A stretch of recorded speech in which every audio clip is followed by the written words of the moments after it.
En el capítulo 1 del libro de Apocalipsis, versículo 4, dice: Juan, a las 7 iglesias que están en Asia, gracia y paz a vosotros del que es, y que era, y que ha de venir, y de los 7 espíritus que están delante de su trono, y de Jesucristo el testigo fiel, el primogénito de los muertos, y el soberano de los reyes de la tierra, al que nos amó y nos lavó de nuestros pecados con su sangre, y nos hizo reyes y sacerdotes para Dios, su Padre.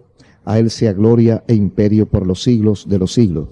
He aquí que viene con las nubes, y todo ojo le verá, y los que le traspasaron, y todos los linajes de la tierra, harán lamentación por él. Sí, amén. Yo soy el Alfa y la Omega, principio y fin, dice el Señor, el que es, y que era, y que ha de venir, el Todopoderoso.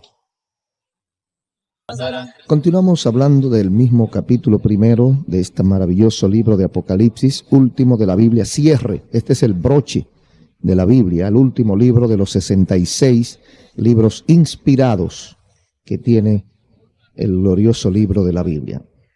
El versículo 4 de este capítulo 1, Juan a las 7 iglesias en Asia. Esta expresión ubica a este libro de Apocalipsis fuera del material terrorífico y apocalíptico judío que se usaba en el tiempo, y lo ubica en un punto importante. Es la forma corriente de introducción usada en el mundo antiguo para escribir.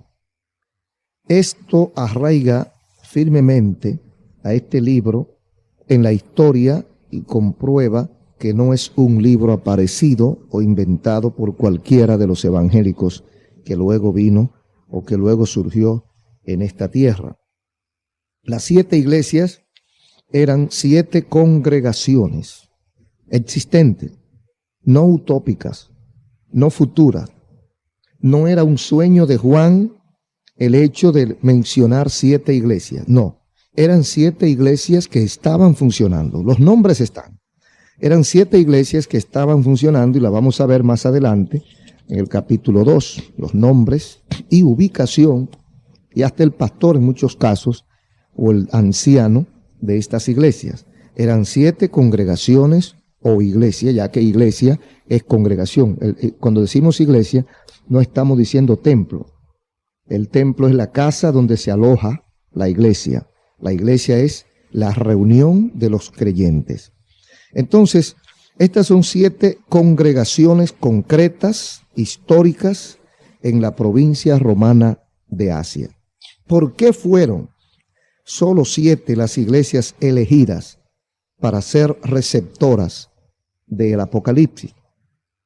Juan debe haber estado relacionado con otras iglesias. ¿Había más? No se sabe cuántas, pero quizás habían 50, quizás habían 60, quizás habían 100 iglesias. Por ejemplo, en Colosas, en Hierápolis, Troas, en muchos lugares más, en Jerusalén, habían iglesias. Poco después, Ignacio escribió cartas a las iglesias de Magnesia, Trales. No hay indicio, no hay señales en las 7 cartas de que representen 7 períodos sucesivos de la historia eclesiástica, ni tampoco de que se refería a iglesias que iban a surgir dentro de X tiempo. No podemos, yo no puedo entender que se refería a un período de tal iglesia y que ahora estaba dirigiéndose a la iglesia tal, y que dentro de 20 o 30 años se iba a dirigir a la iglesia tal, para luego dirigirse a la iglesia tal en una forma tal vez escalonada, no simultánea. Aquí está hablando a 7 iglesias simultáneamente. 7 iglesias que formaban o eran parte de toda la congregación general de la iglesia del Señor.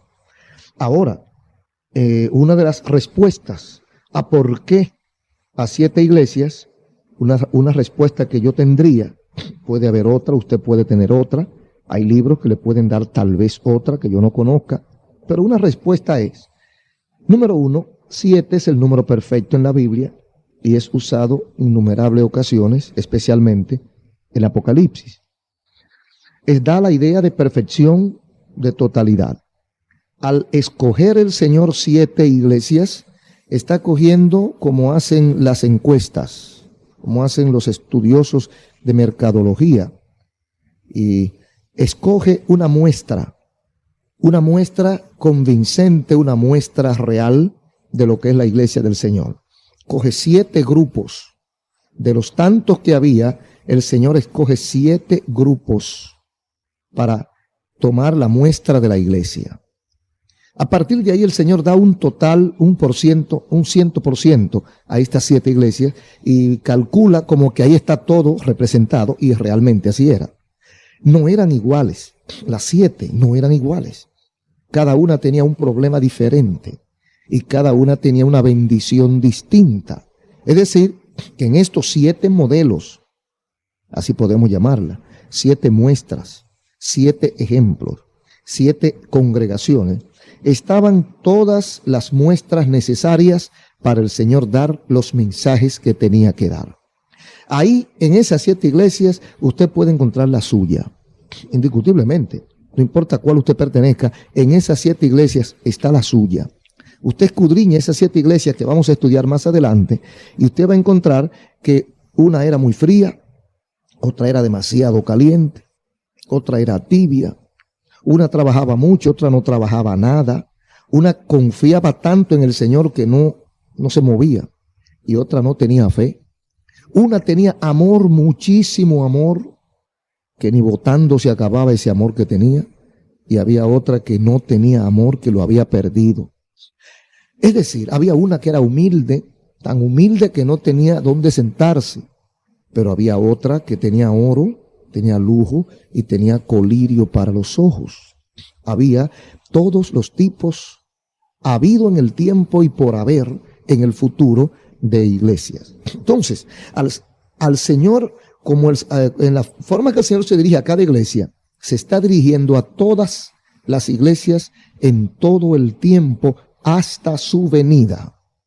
Sí, de esas iglesias habrá hasta que Cristo venga. Usted sale por ahí ahora y va a encontrar los 7 modelos de iglesia. Desde luego, en ciertos lugares, óigase bien, en ciertos lugares y en ciertas épocas predominan más unos tipos que otros.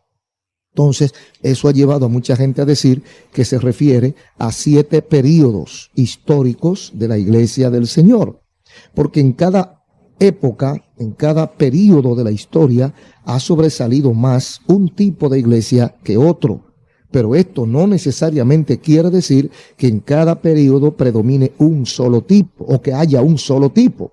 Es posible que por circunstancias diversas, por cuestión de cultura, por cuestión de economía, por una serie de cosas, surjan más iglesias de un tipo que de otro. Pero en todos los tiempos ha habido de los 7 tipos de iglesias que más luego estaremos, repito, escudriñando.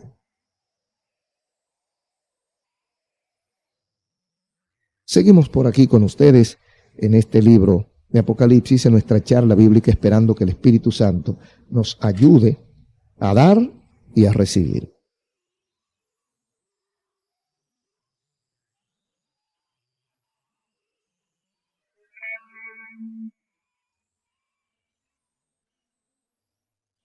Bueno, estamos hablando del mismo versículo 4 todavía.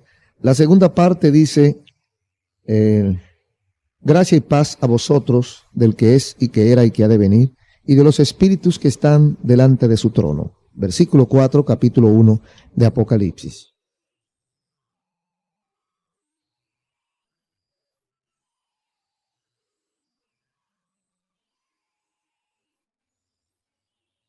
Volvemos a ver el número 7.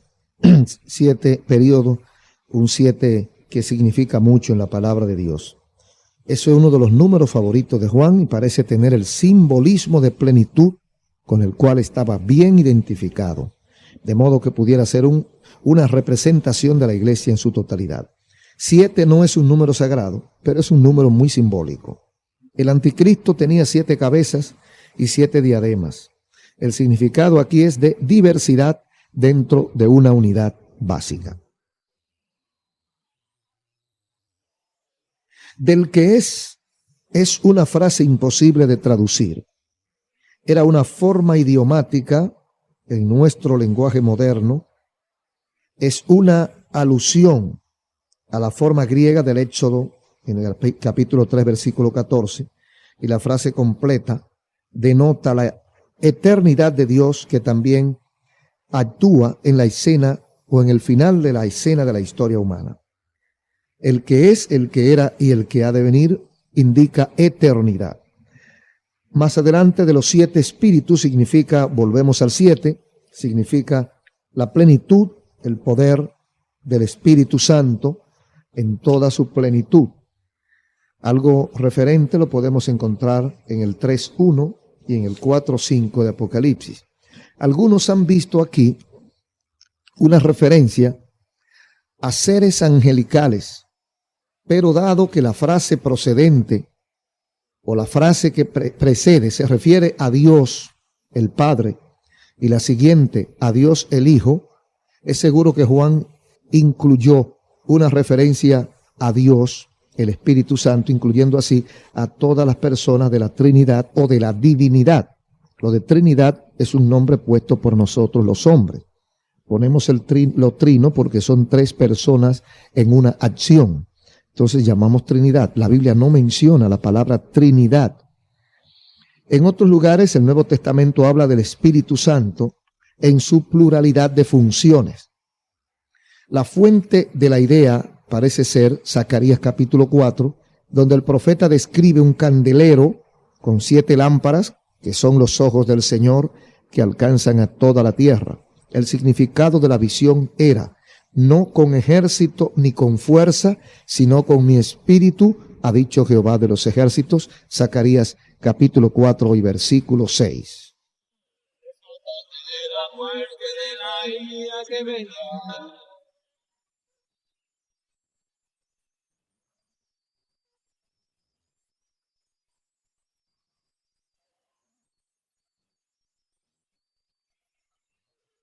El versículo 5, Jesucristo, o identifica a Jesucristo como el único que ha dado un fiel testimonio del propósito y obra redentores de Dios.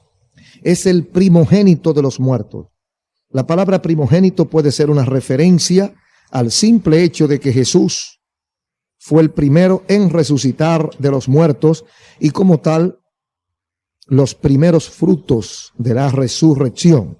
Sin embargo, la palabra puede tener la idea de soberanía más que de cronología, de la soberanía del poder de Dios, más que de una cronología simple y llana. El Señor ocupa el papel del Hijo primogénito. Así es el Salmo, así en el Salmo 89, 27, dice: yo también le pondré por primogénito, el más excelso de los reyes de la tierra. En virtud de su resurrección, Jesús ha sido exaltado a la posición del Hijo número 1, primogénito. Esto es apoyado por la frase siguiente: Él es también el soberano de los reyes de la tierra. Entiéndase que Jesús aquí aparece como el primogénito, en otras partes de la Biblia aparece además como el unigénito.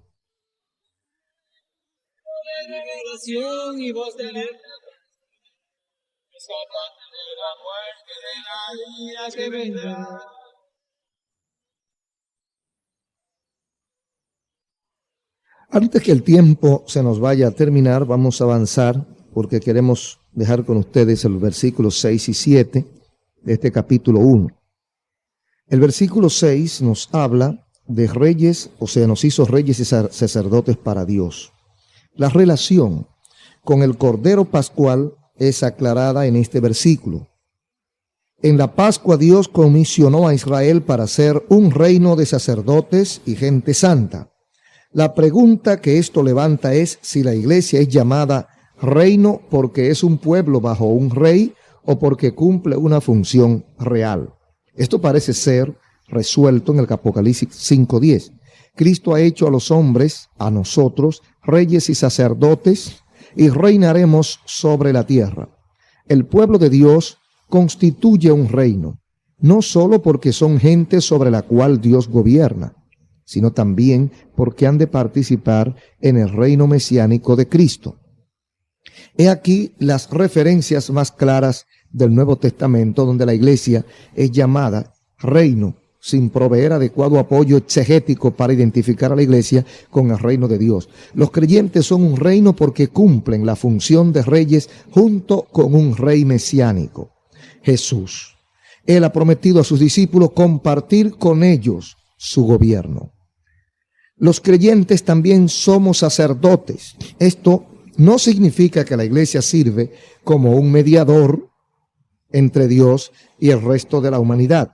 Significa que los creyentes no tenemos necesidad de más mediador, porque tenemos acceso directo a la presencia inmediata de Dios a través de Jesucristo, donde cumplimos las funciones sacerdotales de ofrecer sacrificios, adoración y alabanza al Señor. Este versículo une a la iglesia y al Israel antiguo, o la Israel del Antiguo Testamento, en un vínculo de continuidad. La iglesia es el nuevo y verdadero Israel, que hereda los privilegios espirituales del pueblo veterotestamentario de Dios. Y vosotros seréis llamados sacerdotes de Jehová, ministros de nuestro Dios seréis llamados. Isaías 61:6.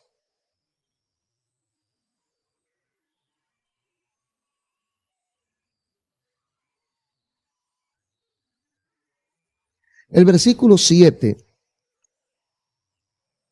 este versículo es el tema del libro de Apocalipsis. Es el versículo central. Reitera el tema, lo concluye, lo resume. La segunda venida de Cristo y los hechos que llevarán a ella y acompañarán esa gran consumación. Este versículo es una combinación del profeta Daniel, capítulo 7, versículo 13, y Zacarías capítulo 12, versículo 10 y 12. Una combinación que también aparece en el Evangelio según San Mateo, capítulo 24 y versículo 30. Es imposible determinar si hay alguna interdependencia entre el Apocalipsis y Mateo en este punto. Lo importante de este pasaje es que el regreso del Señor será un hecho público y visible. Todo ojo le verá. Versículo 7, capítulo 1 de Apocalipsis. En los días de su carne, su mesianidad no fue evidente por sí misma. Cuando Jesús estaba en la tierra, siendo juzgado ante el Sanedrín, el sumo sacerdote le preguntó, ¿eres tú el Cristo, el Hijo del Bendito? O sea, estaba un poco confuso. Se prestaba a interpretaciones variadas. La gente no estaba completamente segura por lo que veía de si era o no era, si era cierto o si era una falacia, si era un engaño, si era un cuento. Y Cristo respondió, yo soy.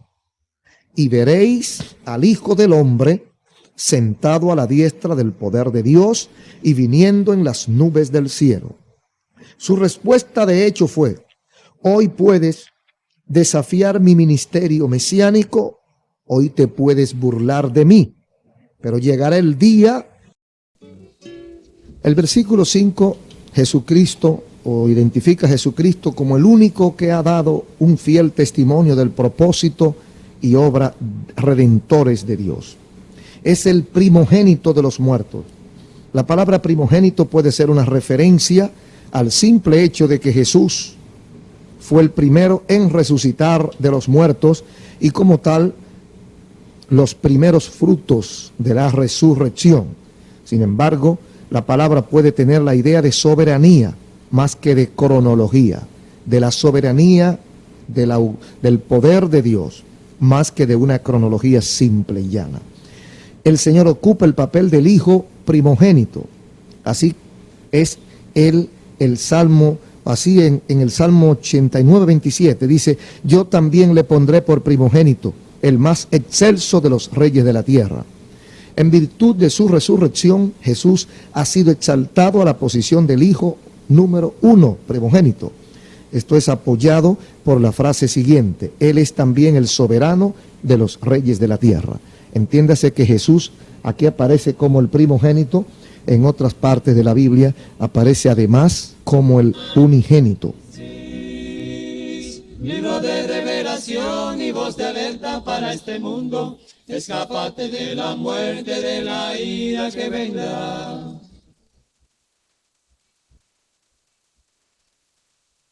Antes que el tiempo se nos vaya a terminar, vamos a avanzar porque queremos dejar con ustedes los versículos 6 y 7 de este capítulo 1. El versículo 6 nos habla de reyes, o sea, nos hizo reyes y sacerdotes para Dios.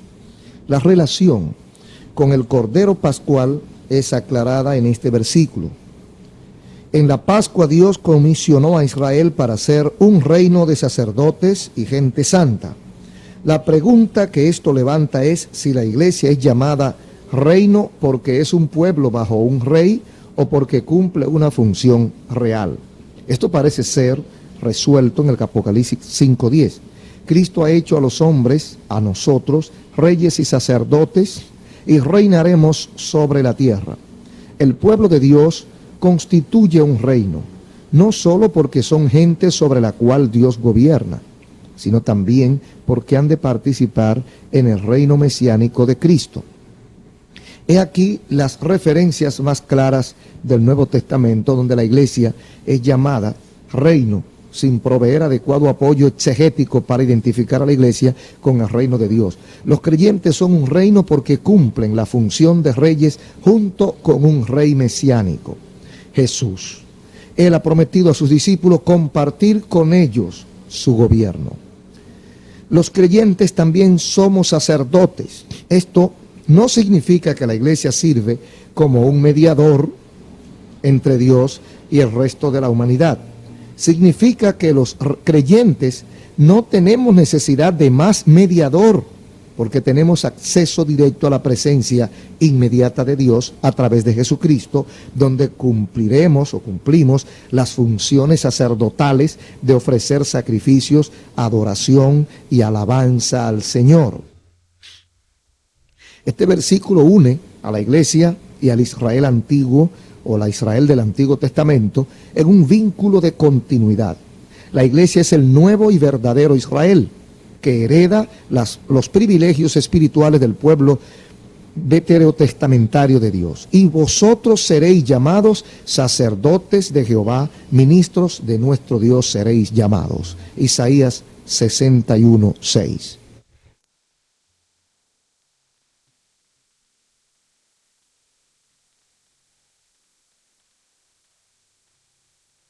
El versículo 7, este versículo es el tema del libro de Apocalipsis. Es el versículo central. Reitera el tema, lo concluye, lo resume. La segunda venida de Cristo y los hechos que llevarán a ella y acompañarán esa gran consumación.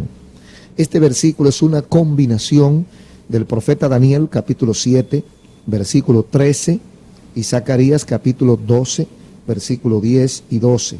Una combinación que también aparece en el Evangelio según San Mateo, capítulo 24 y versículo 30. Es imposible determinar si hay alguna interdependencia entre el Apocalipsis y Mateo en este punto. Lo importante de este pasaje es que el regreso del Señor será un hecho público y visible.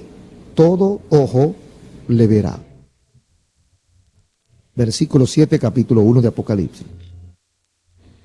En los días de su carne, su mesianidad no fue evidente por sí misma. Cuando Jesús estaba en la tierra, siendo juzgado ante el Sanedrín, el sumo sacerdote le preguntó: ¿eres tú el Cristo, el Hijo del Bendito? O sea, estaba un poco confuso.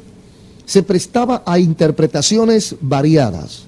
La gente no estaba completamente segura por lo que veía de si era o no era, si era cierto o si era una falacia, si era un engaño, si era un cuento. Y Cristo respondió: yo soy. Y veréis al Hijo del Hombre sentado a la diestra del poder de Dios y viniendo en las nubes del cielo. Su respuesta de hecho fue: hoy puedes desafiar mi ministerio mesiánico, hoy te puedes burlar de mí, pero llegará el día cuando ya no habrá más dudas, sino que será evidente para todo el mundo que yo soy.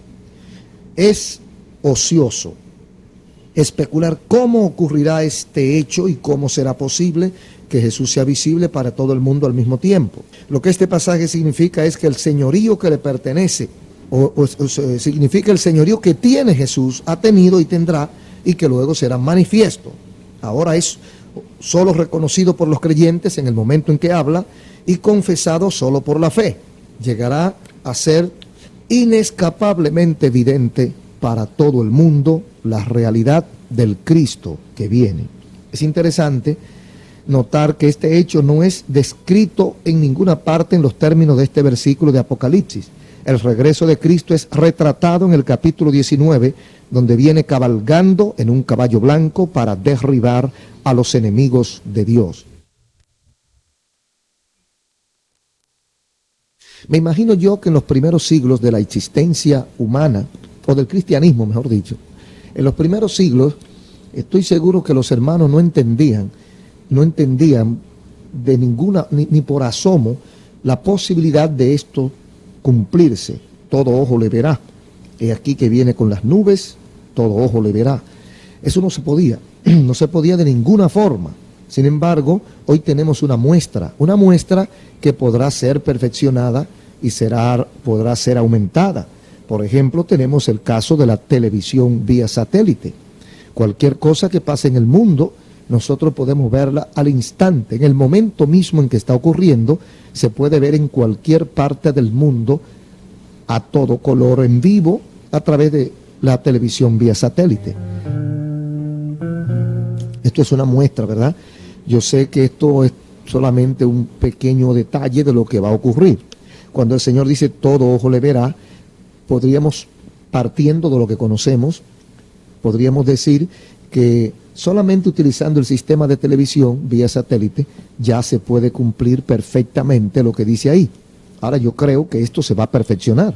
Yo no sé cómo, pero podrá ser que la televisión llegue a un extremo de perfección tan grande que usted no va a necesitar, digamos así, una hipótesis, usted no va a necesitar ni siquiera tener un equipo tan grande como el que tenemos hoy, sino que a lo mejor alguna tarjeta que uno lleve en los bolsillos, podrá uno mirarla y ver lo que está transmitiendo la televisión a cualquier momento, y alimentada tal vez por la luz cósmica.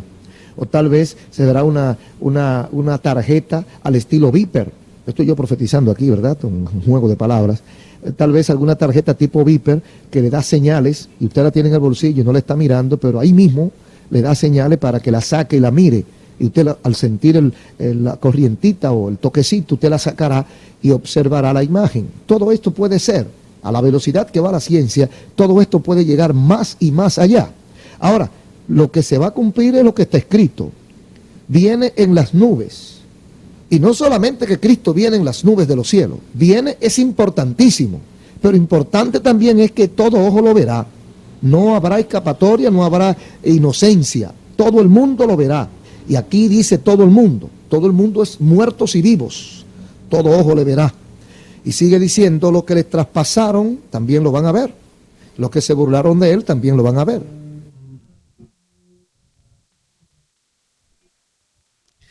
Probablemente esto no deba significar solamente a aquellos que crucificaron físicamente a Jesús, sino también a todos los que en toda época compartieron la indiferencia y la hostilidad, maltrataron a Jesús y a sus seguidores, aquellos que se burlaron del nombre de Jesús, aquellos que se tuvieron al menos, aquellos que discriminaron a los hijos de Dios.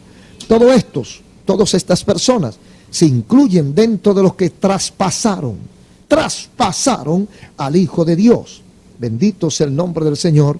Toda esta gente va a ver a Jesús viniendo en las nubes de los cielos. Los incrédulos, aquellos que despreciaron a los que creyeron en Jesús, aquellos que no quisieron aceptarlo, entonces lo verán. Dice, todos los linajes de la tierra, los que lo traspasaron, lo verán. ¿Y qué harán? ¿Qué harán los que lo traspasaron? ¿Qué harán los burladores? ¿Qué harán los incrédulos cuando vean al Hijo del Hombre, al Hijo de Dios, al Rey, viniendo en las nubes? Dice aquí, se lamentarán. Todos harán lamentación por él. Llorarán, gritarán, lamentarán no haber entendido la realidad y haberse mofado de esta gran verdad. tendrán lamentación sobre él, pero ya será tarde. Sin embargo, ahora es temprano. Y para concluir este trozo de la palabra de Apocalipsis, del 4 al 8 del capítulo 1, dejamos con ustedes el versículo 8 que dice: yo soy el alfa y el omega, el principio y el fin, la A y la Z. La primera y la última letra del alfabeto griego y del nuestro, y por lo tanto incluyen todo lo que es el contenido, toda la historia de la humanidad de la A a la Z. Dios es el comienzo absoluto y el final total, y por lo tanto, Señor de todo lo que ocurre en el proceso de la historia de la humanidad. Es al mismo tiempo el eterno, el trascendente, que no es afectado por los conflictos de la historia, aquel que es y que era y que ha de venir. Como aquel que ha de venir, aún visitará a los hombres para llevar la historia a su consumación divinamente decretada. El Todopoderoso puede ser traducido mejor como el que todo lo gobierna, como el que todo lo controla, como el que todo lo sabe. Amigos y hermanos, todo ojo le verá. Juan vio a Jesús viniendo en visión, y él mismo le dijo: he aquí que vienen las nubes del cielo. Todo ojo le verá, los que le traspasaron, los que se mofaron, tendrán gran lamentación sobre él. ¿Por qué? Porque desperdiciaron los mejores días, porque oyeron la voz de Dios y no le hicieron caso, porque no creyeron que era verdad que vendría.